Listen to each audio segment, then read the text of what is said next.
Hello and welcome to the weekly wrap-up. I'm Leon and this is Louise. Hello. Coming up on this week's show, we've got everything you need to know about Destiny's new Sparrow Racing League. We find out about your most wanted PS2 games on PS4 as Sony unveils the first 8 emulated titles. But first, Fallout 4's had a patch and you've got thoughts on the matter.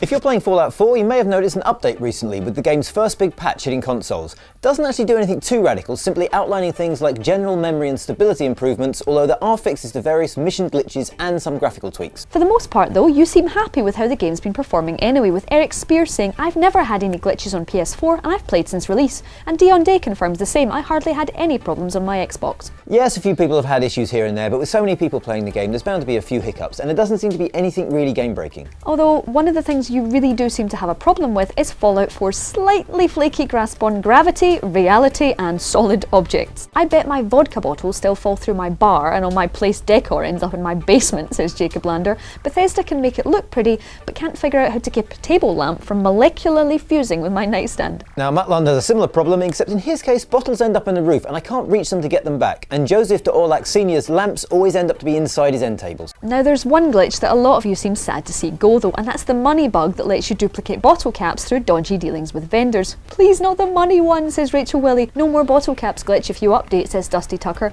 Although Luke Perryman is probably right when he says, "If you need to cheat to win, then you're not a real gamer." Now coming up, we take a look at Destiny's Sparrow Racing and PS2 games on PS4, but first, in other news, The Final Fantasy VII Remake will be episodic rather than in one big chunk. Uncharted 4 will have dialogue choices for the first time in the series. And Sony has announced a heap of virtual reality games for PlayStation VR that includes Rez and the wonderfully titled Psychonauts in the Rhombus of Ruin. Coming up next, we've got your most wanted PS2 games on PS4, but first it's time to take a look at Destiny's new Sparrow Racing League. Yep, the SRL, as we shall now fondly refer to it, has arrived at the tower in time for Christmas for all Taken King owners. Now, if you head along to Amanda Holiday, she can set you up with races and fast-paced bounties. While you can reportedly earn items with up to 320 light if your reputation is high enough, there's more racing-specific rewards with circuit items that can give you extra fuel or better control for tricks. There's also new emotes to buy from the Eververse Trading Company that includes air guitar and the jump on it dance. And there's the best bit of the whole thing, which is a variety of sparrow horns, which range from old-fashioned to that really annoying tone that always wakes you up. You use that? Oh yeah. Bungie also said this week that the Taken King will be doing more like this in the future, and it's moving to a more event-based model instead of big DLC packs. This hasn't gone down particularly well with you. The plot has been lost, says Tyler Bennett, so Destiny's not a shooter anymore but a racer. I have the racer, it's called Forza. "I'm so disappointed now in the game I loved and defended for a year," says Nikki Huffman. However, this isn't to say that these events will always be racing-based, and some people are pleased with the free add-on. Yep, Matthew Curran has a lot of good things to say about it. "It's pretty fun, unexpected, feels like free DLC, so I'm not complaining. Bungie can't seem to win when it comes to pleasing their fans." Remember, if there's anything you want us to feature, holler at us on Twitter using @GamesRadar, @LeonHurley or @ShinyDemon. Coming up next, PS2 emulation arrives on PS4. After a slight case of leaking because people can't keep a secret, Sony's cuddly uncle Shuhei Yoshida finally confirmed that PS2 emulation will be coming to PS4. Now, rather than letting you play your old discs though, these are basically new games you can buy on the PS Store, upscaled to 1080p and with all the normal PS4 features like trophies, remote play, live broadcast and share play.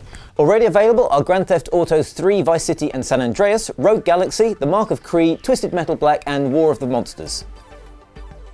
Also in the coming soon pile are Parappa the Rapper 2, Fantavision, Ark the Lad Twilight of the Spirits and The King of Fighters 2000. Yeah, so that's a patchy list, which is why we asked you what you wanted to see. And, well, it was hard to sift through the results with multiple Final Fantasies, Kingdom Hearts, Burnouts, Need for Speeds and other big names all getting multiple mentions. However, there were 4 front runners that really got more mentions than anything else. Time Splitters, Bully, SOCOM, and Simpsons Hit and Run. Now, those 4 games were the names we heard more than any other when we asked you, even though you're all wrong by not mentioning Spider-Man 2. And they all came out around about the early 2000s, suggesting a lot of you might have been experiencing PlayStation for the first time around about then. So, Shu, if you're listening, there's a few suggestions for the next batch of PS2 games. That's us for this week. Catch you next week for more festive fun. Bye bye.